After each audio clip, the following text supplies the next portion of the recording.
Hello दोस्तों, आप लोग कैसे हैं? आशा करते हो आप लोग ठीक होंगे। और मैं एक बात बताना चाहती हूँ।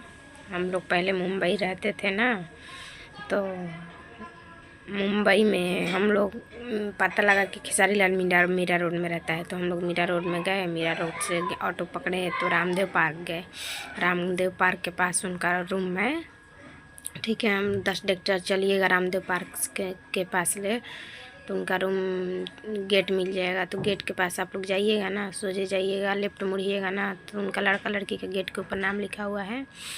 और वो किसी से नहीं मिलते हैं, वो सिर्फ बोलते हैं। बहुत पब्लिक जाता है मिलने के लिए, किसी को बहुत आदमी को अनदेखा कर देते हैं। ठीक है, उनके चक्कर में कितना कितना लोग मोबाइल अपना सामान बेच के वहाँ पर गुजारा करते हैं, रोड पे सोते हैं। और हम लोग मिलने के लिए गए, नहीं मिले।